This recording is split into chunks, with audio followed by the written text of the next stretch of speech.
नमस्कार दोस्तों। आधुनिक पीढ़ी को और इन गॉडसेवादी राष्ट्रवादियों को भारत का राष्ट्रवाद क्या है और ये हिंदू राष्ट्रवाद क्या है और पाश्चात्य राष्ट्रवाद क्या है, यदि अगर समझना है तो इस संवाद को देखिए। अजय दुबे, अगर मैं आपसे पूछूं कि आप देशद्रोही हैं, तो क्या आप मेरे दर्शकों को आप बता सकते हैं कि मेरे इस गुस्से में और ये उंगली दिखाने की प्रवृत्ति में राष्ट्रवाद के क्या खतरे हैं और क्या समझ है? अगर आप मुझसे ये पूछेंगे तो मैं हंस दूंगा। क्यों आप हंस देंगे? मैं हंस दूंगा क्योंकि भारत का जो राष्ट्रवाद है वो नहीं है जो कि जो जर्मनी में था, जहां पे यहूदियों को भट्टी में झोंक दिया गया था। स्वामीनाथन अय्यर ने बहुत अच्छा लेख लिखा है, लेकिन उसमें एक कमी है, उसमें कोई भारतीय उदाहरण नहीं है।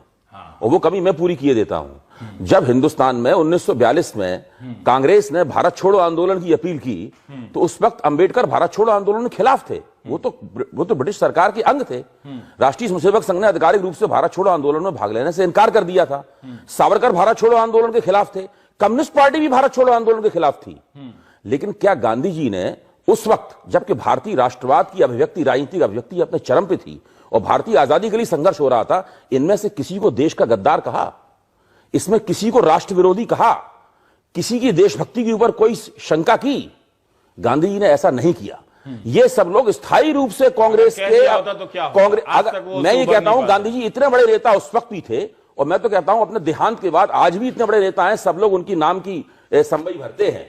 अगर गांधी जी ने इनमें से किसी को राष्ट्रवाद विरोधी कह दिया होता, किसी को गद्दार कह दिया होता, तो आज तक उस डंडे से पिंड छुड़ाने की वो कोशिश कर रहे होते और नाकाम हो रहे होते। आरएसएस कितना भी हिंदू हिंदू कहता रहता, लेकिन गांधी जी द्वारा लगाए गए उस आरोप से बचना और उससे अपने आप की हिफाजत करना उसके लिए बहुत मुश्किल हो जाता। अब मैं एक दूसरा उदाहरण देता हूं। जब हिंदुस्तान आजाद हुआ, बहुत छोड़, हिंदुस्तान आजाद हुआ तो उधर तो जवाहरलाल नेहरू भाग्य के साथ मुलाकात का भाषण दे रहे थे आधी रात को, और इधर हिंदुस्तान के कई हिस्सों में समाजवादी और दूसरी विचारधारा के लोग नारे लगाकर जुलूस निकाल रहे थे कि यह आजादी झूठी है। उनको भी कभी राष्ट्रवाद विरोधी नहीं कहा गया, उनको भी भारत की आजादी का विरोधी नहीं कहा गया। तो भारतीय राष्ट्रवाद इस तरीके से बना।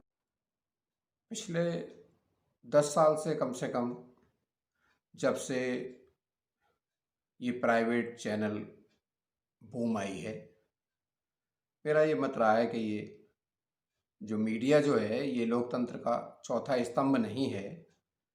ये चौथे नंबर पर रहते हुए भी ये भारत की सत्ता का हिस्सेदार है, बराबर का भागीदार है। इसे राजनीतिक लूट में बराबर का हिस्सा चाहिए। ये दो उदाहरण देखिए, एक तो जेल में है और एक आप यहां देखिए। According to RTI that was filed by Indian Express, your name was not even in the nominee list, and you got a Padam Bhushan on the basis of recommendation of Mr. Jaitley. Let's start from your background, sir. You started from the Delhi University, sir, and you were a part of ABVP since from those days. When you were great friends of Jaitley and Vijay Goyal, you were a general secretary there. And then in 1997, you played a very good role in BJP and BSP coalition as well. And before the election as well, Modi ji invited you personally to help Amit Shah, to give him a tips in a UP election as well. As we go through the Mr. Shatrughan Sinha statement, I quote him, he's saying that Sharma today is more influential than many minister in the cabinet. He can get a seat in any house, any award, because he knows everyone. And in March, Sharma, you were awarded a Padam Bhushan, sir. According to a RTI that was filed by Indian Express, your name was not even in the nominee list, and you got a Padam Bhushan on the basis of recommendation of Mr. Jaitley. And again, one more question, sir. When Arvind Kejriwal, he actually filed a defamation, and Arun Jaitley filed a defamation case against Mr. Arvind Kejriwal, you are the person who came forward to help your friend and then say, okay, I am here, and you put affidavit in the court and saying that you are putting him as a, you give an affidavit in the court saying that my friend is honest and he is nowhere relation with a DDCA scam at all as well. As you go through your all those people, those who are share in your company are Mr. Ambani, Mr. Adani, and the same two personalities are known for putting money in BJP as well. As you see the list of your guests in your 21st anniversary, they were all people available. Mr. Modi, Mr. Sinha, Smriti Irani, all these BJP leaders are present there. So the question is, how would you defend yourself, sir, if somebody say that you are biased, sir?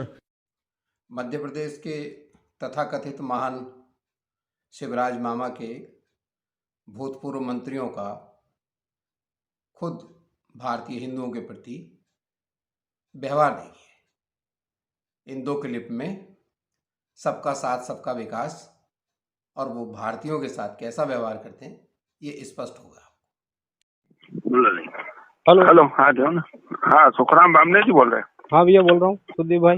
Sudeep Patel बोल रहा हूँ। हाँ भैया आपका number save है। हाँ save है, लेकिन तुम हमारे वाले होके ऐसी गलती कैसे कर रहे हो? यार सुदीप भाई यार मैंने कोई ऐसा आज नहीं, तुम्हारा कोई वो रामू टेकाम तुमको रोटी खाने दे देगा, कल जीत जाएगा तो कोई कहीं नहीं देगा। आज तुमने मेरी माँ का नाम पोस्ट पे डाल के देखा है और चैलेंज दे के देखा है, पूरे जाट घुस जाएंगे तुम्हारे घर में 2 मिनट के अंदर। मैं नहीं अगर मना करूंगा तो इसको जाट वाले पूरे तेरी माँ की चूत, तेरी चूत के भले तू क्या चूतिया समझ रहा है? बहन चौथ भले ही तेरी माँ का भौसला, तू जा रहे रिपोर्ट कर। तेरी बहन की सेना बुलवा, तेरे कमलनाथ को बोला, तेरी माँ का भौसला, तेरी बहन की चूत तू कर दे, माफ करेगा बहन चौथ हमारा? अरे यार तुम तो तेरी माँ की चूत, तेरे कमलनाथ और तेरे घर में घुस जाएंगे 2 मिनट के अंदर। तेरी बहन का चूत पोस्ट हटा ले रहा बहन चौथ। चल भाई हटा रहा हूँ यार मजा। तेरी माँ का भौसला तू जिंदा नहीं रहेगा कल तक। तूने जाट को समझा क्या? बहन चौथ कहीं को जिंदे जला दिया तेरे जैसे भले ही उनको। अरे यार गलत बहन चौथ बात की बात पे लड़ते हम। तेरी माँ का चूत, तेरी बहन चौथ। अरे राजनीतिक चर्चा यार तेरी माँ का भौसला, तेरी बहन चौथ टोकरे बना देंगे, चूत के राजू कसोड़ बना देंगे। तू कमल पटेल को क्या मजाक समझता है? तेरी माँ का भौसला, तेरी चूत के कल का भलाई, तेरी माँ का भौसला तू करे बात। तेरी माँ का चूत, तेरे में कितने हरिजन के लौड़े चूत के, तेरी बहन नहीं चौथ, तू जला दू बहन चौथ तेरे को। तो सुदीप पटेल को समझा होगा, तूने नाम सुना होगा, देखा नहीं? तेरी बहन की चूत, तेरी माँ का भौसला आ रहा हूँ वहीं। अरे भैया मैं तेरी माँ का भौसला कौन सा? अगर तू जिंदा बच गया, तेरी माँ, मेरी माँ का नाम निकल तूने, तेरी बहन की चूत, तेरे भले के मुंह में इतना दम हो गया बहन चौथ, तेरे को जांच लेके गाली दे रहा हूँ, कर तो रिपोर्ट। तेरी माँ का भौसला नहीं जिंदा जला दूं तेरी माँ का चूत तेरे को तो। अरे गलत है यार भाई आप। तेरी माँ का भौसला, तेरी बहन चौथ। सुखराम बामने तेरी माँ छोड़ दूंगा, जिंदा नहीं छोड़ूंगा तेरे को। सुदीप पटेल नहीं मैं मेरा, तेरे जैसे किले के माँ छोड़ दी मैंने। अरे तेरी बहन की चूत, तेरी औकात है जिंदा। अभी आत्महत्या कर लेना, नहीं तो गोली मारूंगा घर में घुस के। अरे यार गलत बात है यार सब। तेरी माँ का भौसला, बहन चौथ तूने जाट देखे नहीं? तेरी माँ का चूत, तेरी बहन चौथ। ओके हेलो हेलो क्या बेटा? हाँ बेटा पोस्ट ढंग से डाल लगा, तेरी माँ चौथ क्या तेरी बहन चौथ क्या है? अरे यार भैया कहा तू बता? तेरी बहन की चूत, तेरी जिंदा में वाली मारूंगा बहन चौथ तेरे को सुबह तक। हेलो हाँ हेलो क्या बेटा? हाँ किसके बारे में दादा क्या बेटा? हाँ भले कि तेरी माँ क्यों ऐलान करेगा? तेरी माँ का चूत, तेरी बहन का चूत बता कर पता ना बहन चौथ। अरे तेरा बाप सुदीप पटेल, अभी तेरी माँ का भौसला, तेरी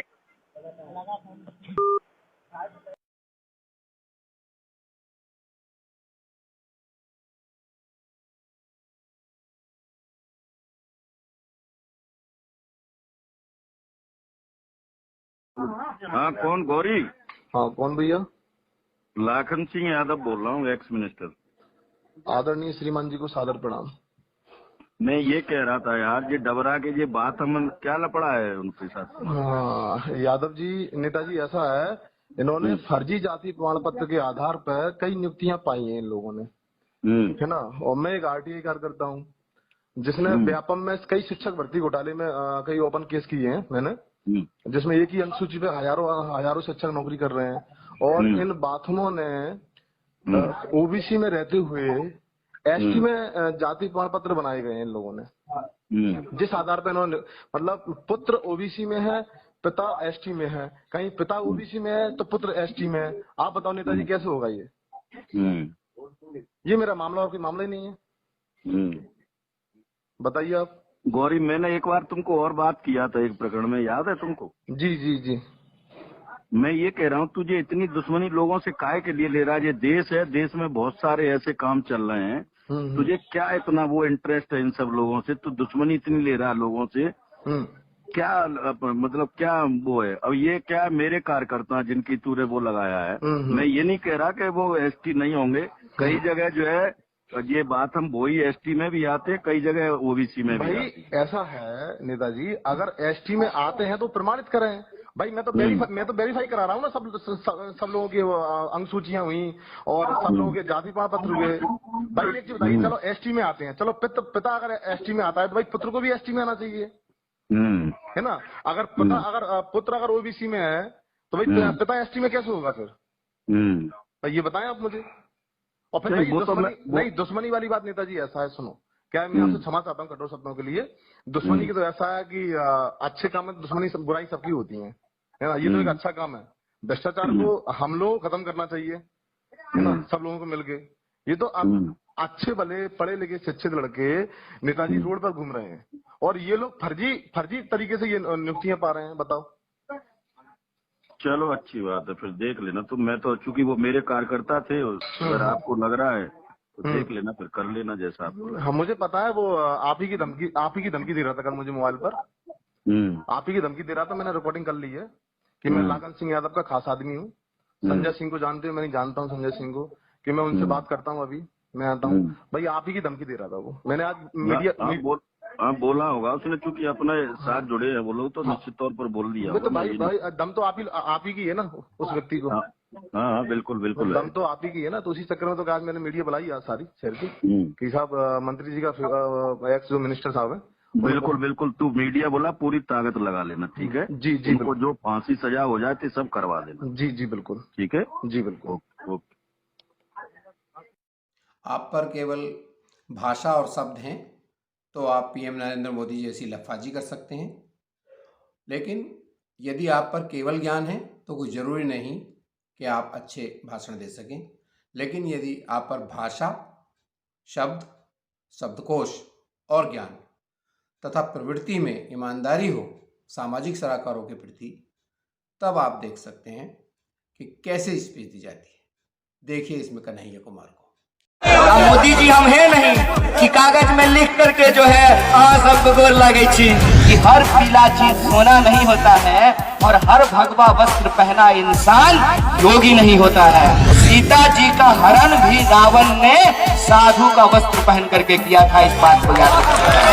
मैं इतना काबिल नहीं हूँ कि मैं लखनऊ में आकर के, मधेपुर में आकर के, झंझारपुर में आकर के, बेगूसराय से चल करके यहाँ आपको यहाँ के क्षेत्र की समस्याओं के बारे में बताऊं।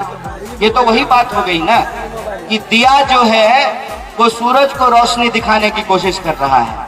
आप 365 दिन यही रहते हैं, हम तो चुनावी सभा में आए हैं। तो आपका जो दर्द है वो आपसे बेहतर कौन जान सकता है? हम नहीं जान सकते हैं ना। आप जब रास्ते से निकलते हैं तो कौन कौन सड़क टूटा हुआ है, किस किस खंभे पे बल्ब नहीं जलता है, कौन कौन अफसर घूस लेता है, कौन कौन घूसखोर अफसर है, कौन मुखिया बढ़िया है, कौन मुखिया खराब है, कौन नेता अच्छा है, कौन नेता खराब है, आपसे बेहतर हम जानेंगे? नहीं जान सकते हैं ना। अब कुछ मूर्खता, धूर्तता और जाहिलपना भक्तों का देखिए। देश के हित के लिए किया ना। जम्मू कश्मीर में 370 हटाया। 370 मैंने थोड़ा ये है कि गुटखा खा रखा।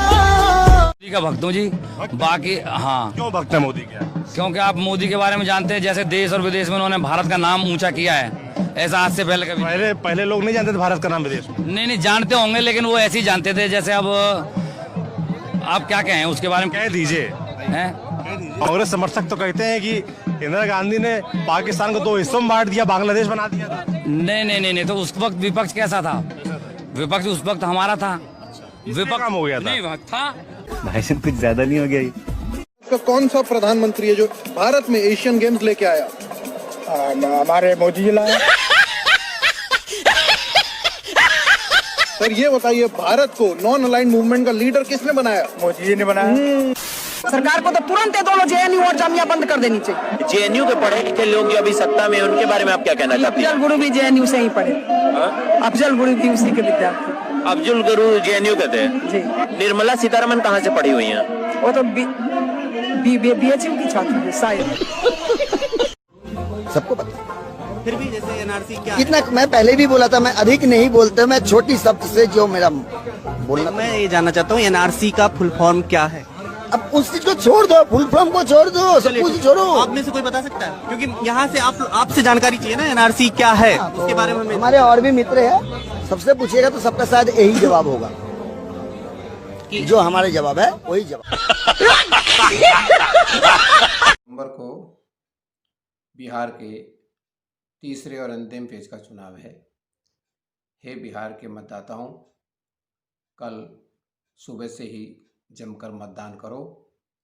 ये बड़ा इम्पोर्टेंट फेज है, इसमें बाजी पलट ना जाए, इस बात का ध्यान रखते हुए कांग्रेस, राजद और साम्यवादी गठबंधन को भारी मतदान करके विजयी बनाएं। जय हिंद, जय भारत, जय बिहार।